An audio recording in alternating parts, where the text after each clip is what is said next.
Start your day with a boost, the natural way. Welcome to Shroom Brew Cafe, where our Shroom Brew coffee energizes you naturally. Experience the perfect blend of rich coffee and powerful mushrooms that not only wake you up, but also enhances your focus and supports your digestive health. From our energizing Shroom Brew coffee to our specialized products for focus and digestion, Shroom Brew Cafe has what you need to feel your best. Visit us today at Dr. T23 site, that is DRT23 site, and discover the power of shrooms today. Let's start the show. All right, it's time for our fast break mini episode. That's right, we have a lot to unpack in this mini ep, and this particular subject matter um, is quite heavy, and we're going to jump right into it. But first, don't forget to like, subscribe, and share this podcast. And listen, go ahead and tell someone to come on over here at A Win is a Win, and go ahead and hit the subscribe button, because y'all know I don't charge you for it. It's free. It don't cost you anything, not a dime. And while you're at it, go ahead and hit that notification bell so you know when a new episode drops. And, I circle back here every week. Listen, there comes a point in time where Black women have to stop being the brunt of jokes. Angry Black woman is played out, and jokes at the expense of us is also played out. So the award-winning podcast duo, um, James Duncan, and I believe you say his name is Fuad Dawood. They've apologized for their racist jokes on a rival show. I think this was about a week ago.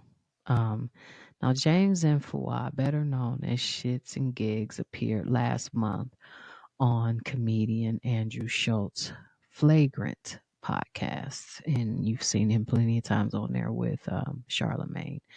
Now, the pair faced backlash afterwards for laughing along with comments Schultz made about Black women that were criticized by listeners as being based on racist stereotypes. It was pretty much all of that. Now, they opened Monday's episode of their podcast by saying sorry, and that there was, quote unquote, no excuse for their behavior. Now, the podcasters who won a mobile award in February had been on a 6-week trip to the U.S. when they appeared on the Flagrant podcast. Now, it has tens of thousands of monthly listeners and sells itself as being, quote unquote, unfiltered, with presenters who could care less about sensitivities. Now, for more background, more depth, in the episode with James and Fuad, released on July 17th, they discussed the Black girlfriend effect. And the phrase inspired a TikTok before and after trend where mixed race couples would post pictures showing how their relationships had changed them.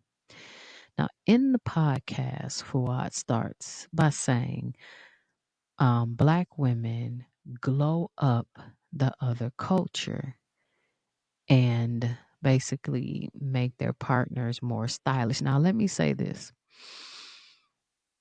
The original Black woman glow up trend on TikTok was not that. It was actually a man basically giving his woman props for making him better. He hashtagged it and it took flight. That's where it started. Okay. Um, and it didn't have to necessarily do with the outward style. The young lady made him better as a whole collective. Um, so with James adding that their boyfriends may get a beard, tattoos, and a fade haircut. Like that's a stereotype within itself. They shave their hair because they start losing it, Schultz interjects. So he interjects and said that's not the reason why they're shaving it because, in other words, black woman is stressing them out. Um, and he goes on to say because he's so stressed to be around this black girl complaining all the time. Now pause for a second, sir. Is this something of a personal experience that you're having with whomever you were in a relationship with? Or is this something that you're leaning into heavily because of stereotypical conversations that have been had throughout social media, throughout other aspects of conversation about Black women? Okay. So then you have James and Fuad laugh along as Schultz continues. He says they grow their beards because they need a cushion when they get slapped. I think the black girlfriend effect, well, it might be a protective instinct.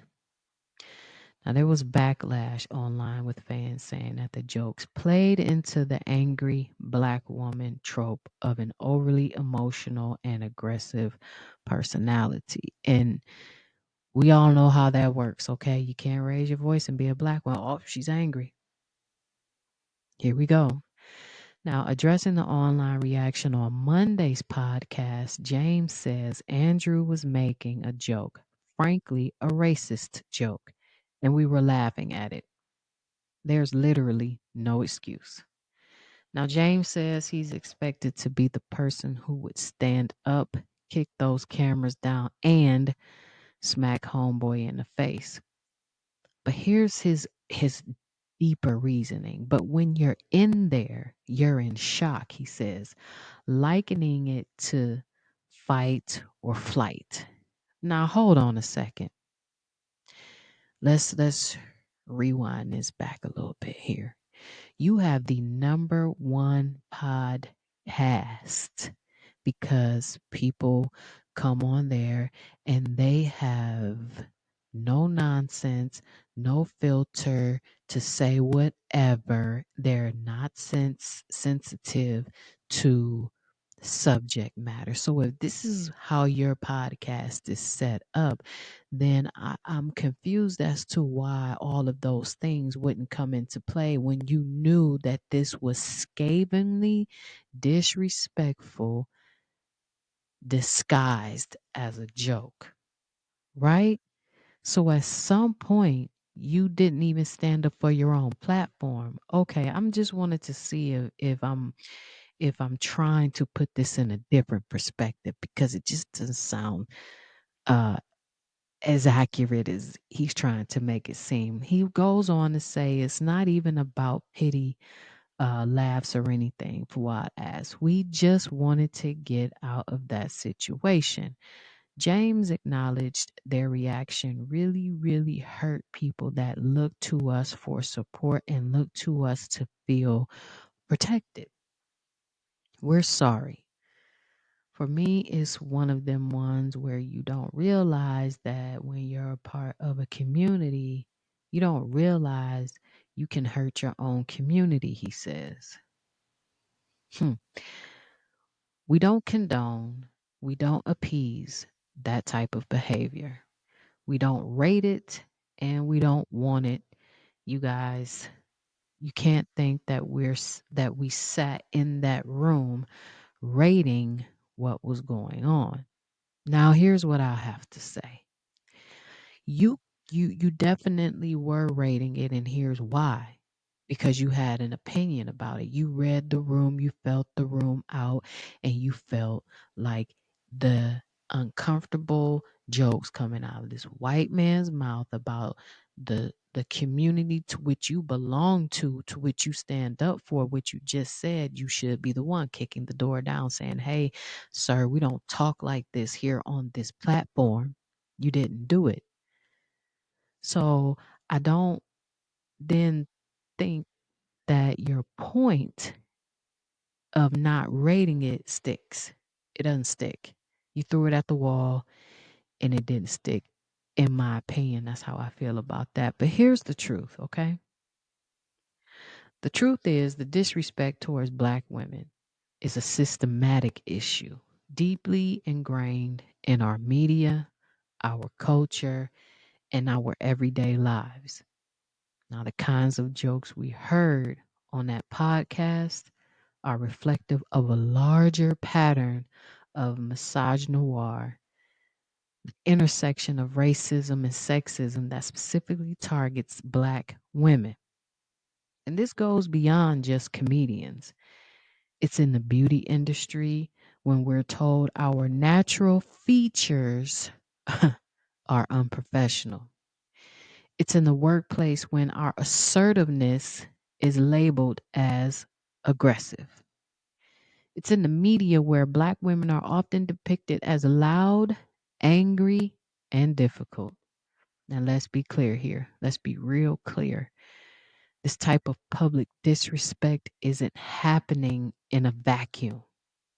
Stereotypes that Schultz and his podcast guests use are part of a long history of anti Black women sentiment.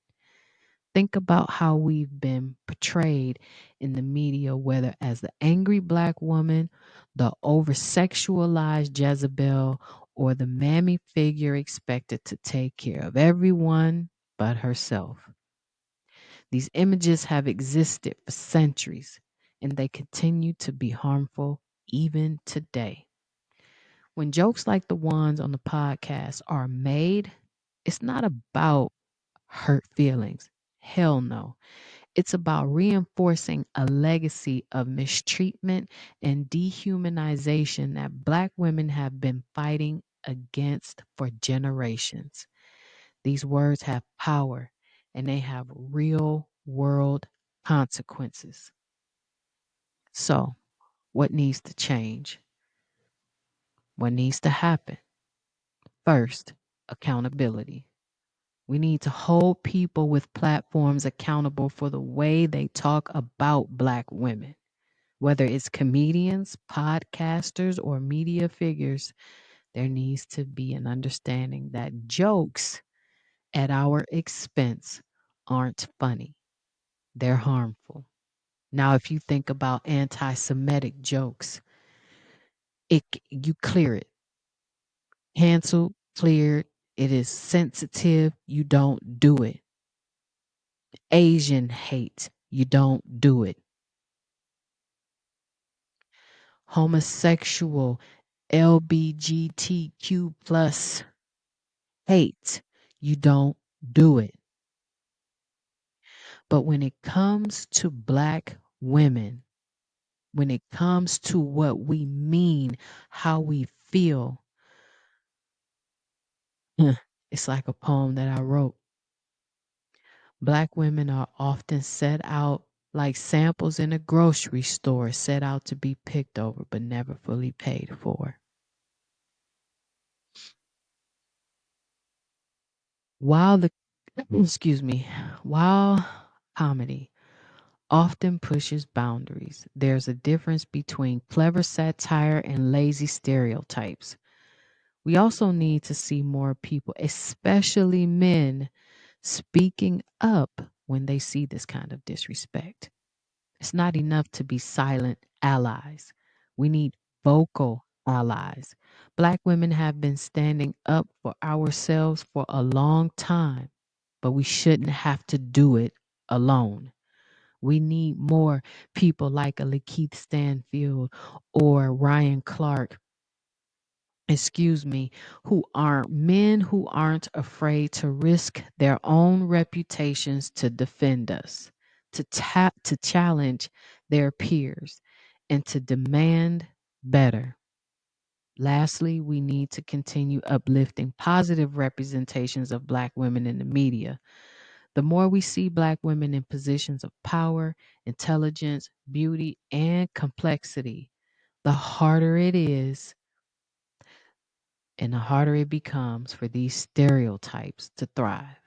We are multifaceted, and it's about time that the world started seeing us as that in that way. I'll say this before I get out of here.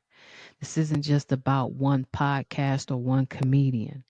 It's about a society that has consistently devalued Black women, and it's about time that we changed that narrative.